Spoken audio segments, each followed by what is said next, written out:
यदि आप हमारे चैनल के सभी गाने को पसंद करते हैं तो डीडी प्रोडक्शन हाउस के यूट्यूब चैनल को लाल बटन दबा के सब्सक्राइब करें और घंटी के निशान को जरूर दबाएं। जहरी बजे भोला हरिया में, जहरी बजे भोला, जहरी बजे भोला, जहरी बजे Bhola Presented by DD production house.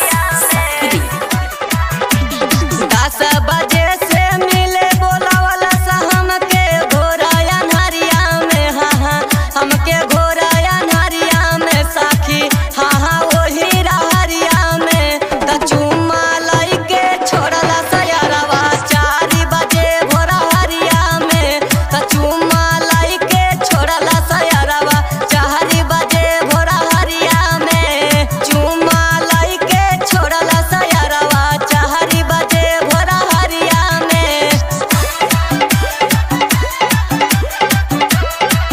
भोरा हरिया में, भोरा भोरा भोरा भोरा हरिया में। Mixed by जय जय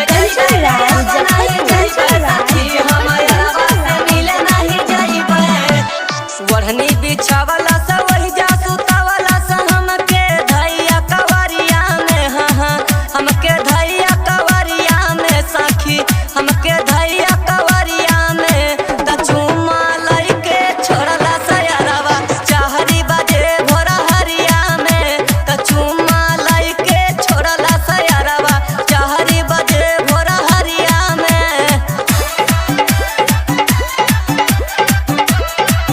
भोरा हरिया में,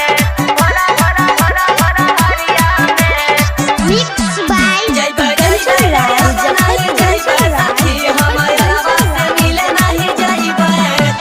चुसले बा ओठवा मरले बा चोचवा दांत गड़ावला सगलिया में, हाँ हाँ दांत गड़ावला सगलिया में साखी, दांत गड़ावला सगलिया में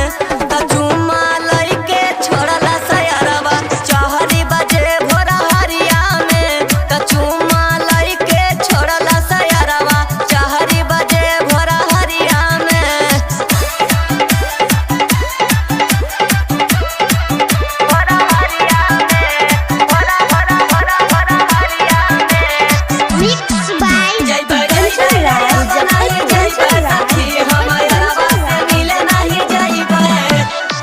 जे आकाश करबै ना माफ चलल ना जाला डहरिया में, हाँ हाँ चलल ना जाला डहरिया में बड़ा दर्द होता कमरिया में संदीप राजा चुमा लिहला 4 बजे भोरा हरिया में,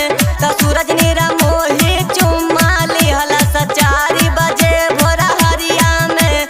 चुमा लाई के छोड़ला सयारवा 4 बजे भोरा हरिया में, भोरा हरिया में। 10 बजे से मिले बोला वाला सा हमके घोराया नरिया में, हाँ हाँ हमके घोराया नरिया में साखी, हाँ हाँ वही रहरिया में कचुमा लाई के छोड़ला सयारवा 4 बजे भोरा हरिया में, कचुमा लाई के छोड़ला सयारवा 4 बजे भोरा हरिया में, चुमा लाई के छोड़ला सयारवा 4 बजे भोरा हरिया में।